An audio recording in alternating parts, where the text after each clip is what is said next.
everyone. Jai Hind all of you. Students, today we will discuss the first two paragraphs of poem number 3 of class 12th English. The name of the poem is Keeping Quiet by Pablo Neruda, who was born on 12th July 1904 and died on 23rd September 1973 with cancer. He was better known by his pen name and later legal name Pablo Neruda. He was a Nobel Prize winning poet and politician. He became known as a poet when he was 13 years old, 13. And he wrote many poems, historical epics, autobiographies.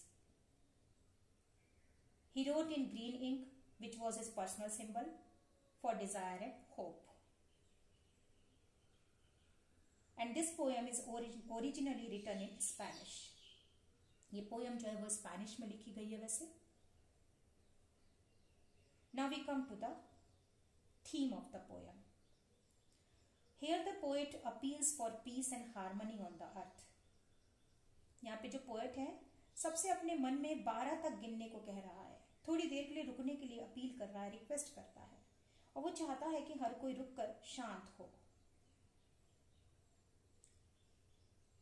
तो हो सकता है according to the poet may be count to 12 symbolizes a measure of time. 12 घंटे भी हो सकते हैं, 12 महीने भी हो सकते हैं. उसका कहने का मतलब यह है कि आपको काउंट टू 12 यानी 1 से 12 तक मन में गिनो, चाहे वो 12 महीने हो चाहे वो 12 घंटे हो. Because the clock has 12 marking in it, the year has 12 months and the day has 12 hours. और ये भी कहता है कि सब शांत हो जाओ थोड़ी देर के लिए, for once on the earth. And don't speak any language also. शांत भी रहो और कोई लैंग्वेज में बात नहीं करो. जैसे कि हम जानते हैं कि अर्थ पर अलग अलग हिस्सों में अलग अलग लैंग्वेज बोली जाती है. तो कभी कभी क्या होता है कि ये जो लैंग्वेजेस हैं ये एक बैरियर बन जाती हैं. इसलिए वो कहता है let us stop to talk anything for a while. ये भी कहता है stop moving arms and bodies. ये बहुत सारी बातें उसने कही हैं. फिर वो कहता है देखो फिर कितना अच्छा लगेगा, एक्सोटिक मोमेंट हो जाएगा, चेरिश्ड मोमेंट हो जाएगा जब कोई इंजन नहीं चलेगा, कोई भागदौड़ नहीं होगी, सब यूनाइटेड हो जाएंगे, एक यूनिटी आ जाएगी सबके अंदर. फिर फिशरमैन जो है, जो यानी वर्किंग जो पर्सन्स हैं, अगर वो काम छोड़ देंगे, जानवरों को नहीं सताएंगे, ये सारे काम जब छूट जाएंगे तो जो जानवर हैं जो पानी में रहते हैं, जो लैंड पर रहते हैं, अगर उनको वो नुकसान नहीं पहुंचाएंगे, फिर देखो कितना बढ़िया हो जाएगा नेचर. आजकल आप लोग देख ही रहे हैं इस लॉकडाउन में कि भाई सब अपने अपने घरों में हैं, ज्यादा पोल्यूशन नहीं है सड़कों पर, ज्यादा बातचीत नहीं हो रही है लोगों के बीच में, बस फोन पर हो गई तो हो गई, लोग एक दूसरे के पास नहीं जा रहे हैं, सोशल डिस्टेंसिंग चल रही है. तो इससे क्या हुआ है, इससे एक ब्यूटी आ गई है नेचर में. आप बाहर देखो वीडियोस बनते हैं, उसमें भी दिखाते हैं कि देखो नेचर कितना अच्छा हो रहा है, सीज कितने, गंगा को देखो, गंगा रिवर. तो ये सारी चीजें जो है वही चीज कीपिंग क्वाइट भी शायद कहना चाह रहा हो. बिल्कुल मुझे तो ऐसा ही लग रहा है कि ये पोएम जो है वो पैब्लो नेरुदा ने शायद आज इस हालात की वजह से लिखी है. तो ये सब चीजें वो कहता है और फिर बोलता भी है, फिर देखो दुनिया कितनी अच्छी होगी, इंसान सेल्फिश नहीं होगा, एक दूसरे को समझेगा, नेचर अच्छा हो जाएगा, नेचर ब्यूटीफुल हो जाएगा. Now we come to the detailed explanation of the poem. Now we will count to 12. यहाँ पे पोएट जो है वो सबसे क्या कह रहा है कि the poet asks humanity to count the numbers from 1 to 12। तो जैसे मैंने बताया 1 to 12 किसको सिंबलाइज करता है? हो सकता है कि ये सिंबलाइज कर रहा हो मेजर ऑफ टाइम को, 12 घंटे भी हो सकते हैं, 12 महीने भी हो सकते हैं।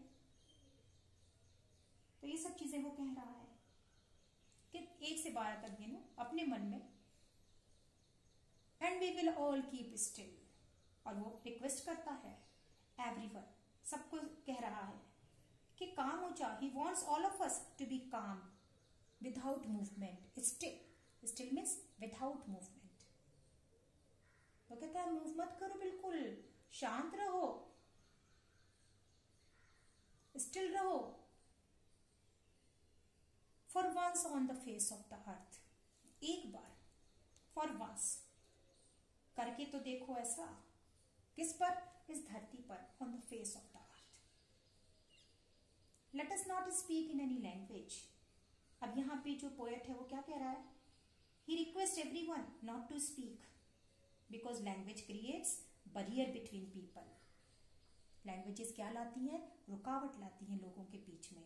हमसे अगर कोई गलत बात बोल दी गई किसी के लिए, तो वो हमारे लिए नुकसान हो जाती है। So, the poet wants all of us to be calm, still, and not to speak any language. किससे कह रहा है? ह्यूमैनिटी से कह रहा है। क्या कह रहा है? कि आप 1 से 12 तक गिनकर फिर ये काम करो।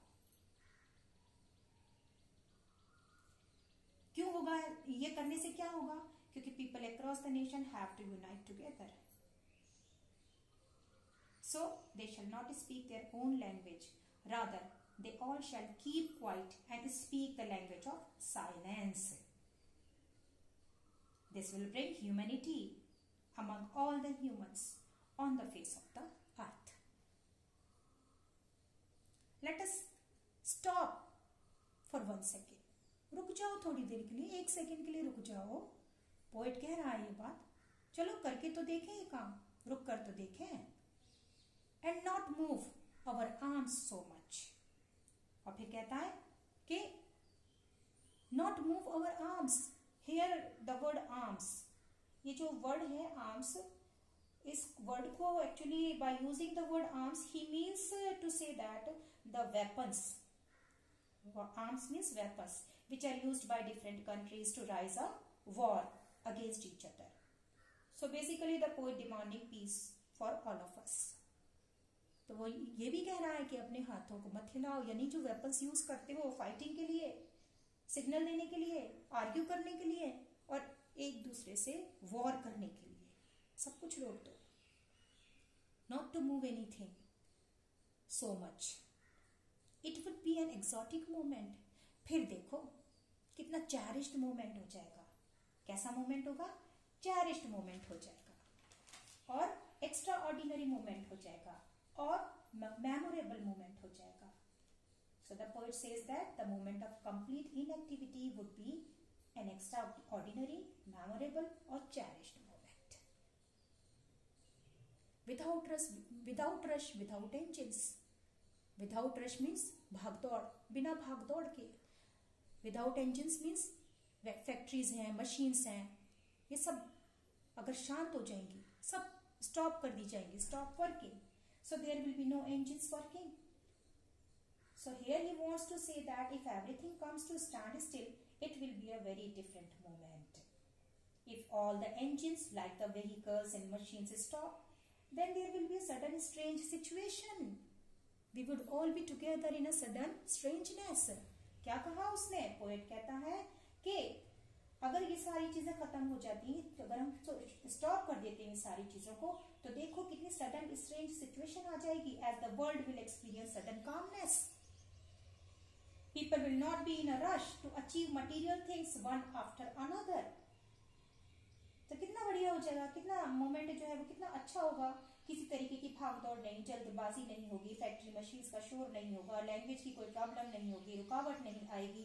ये सारी चीजों से ये मोमेंट कितना अच्छा बन जाएगा। Everyone will feel a sense of togetherness. जैसे यहाँ लाइन में दिया है, we would all be together, तो क्या हर इंसान क्या करेगा? एक उसके अंदर क्या सेंस आएगा, क्या एहसास करेगा? वो togetherness, everyone will feel a sense of togetherness, for there won't be any language barriers. Fisherman in the cold sea would not harm whales. अब यहाँ पे जो फिशरमैन है here, as there is no activity going on, तो यहाँ fisherman को refer किया है। जब कोई एक्टिविटी ही नहीं होगी तो फिशरमैन भी won't hurt whales in sea.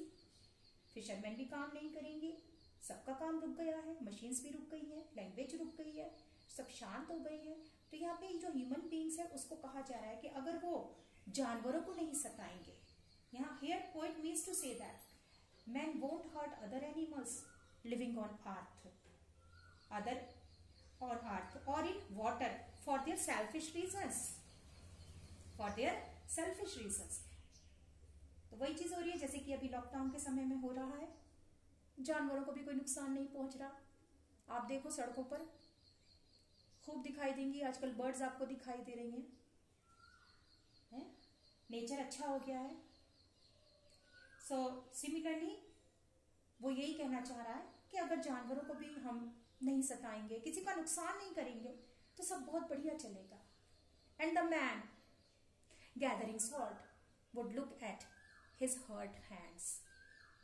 Hurt hands, यहाँ पे एक्चुअली जो पोएट है ये एग्जाम्पल दे रहा है of the man who gathers salt whose hands are hurt. वो एक एग्जाम्पल इसका दे रहा है। Here he want everyone to stop for a while in order to look at their injuries. वो चाहता है कि हर कोई रुक जाए, अपने काम करने से रुक जाए। जैसे कि वो नमक खट्टा करते हैं लोग, करने वालों के लिए जब अपने वो हाथ देखते हैं, घायल हाथों को देखते हैं, तब ये सब चीजें जब रुक जाएंगी तो उन्हें ये टाइम भी मिल जाएगा और वो ये ज्यादा लालच छोड़ देंगे। ये सब जो लालच है इनके अंदर, नहीं इतना इकट्ठा करेंगे तो और मतलब हमारे अंदर हमें पैसा मिलेगा, ये होगा वो होगा, बहुत सी चीजें सोचेंगे। तो ये सब चीजें रुक जाएंगी जब अपने वो इंजर्ड हैंड्स को देखेंगे। So here he want everyone to stop for a while in order to look at their injuries and the damage they have caused to their body and how much they have lost for the sake of attaining such materialistic things. I hope you understood these two paragraphs of the poem. Come to the literary device, as I have already written on the board. Number 1, assonance. Come to the first line. In the first line we can see the vowel sound E and O.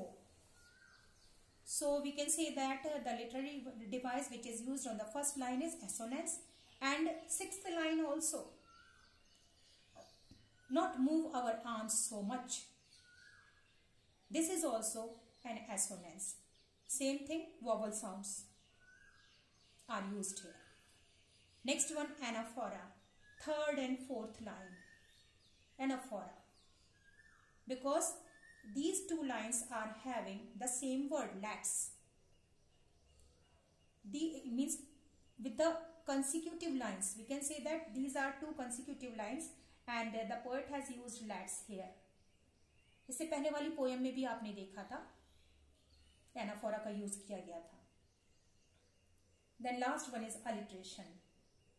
First line, second line, 9th line and 12th lines. First line WW repeated here, same sound is repeating.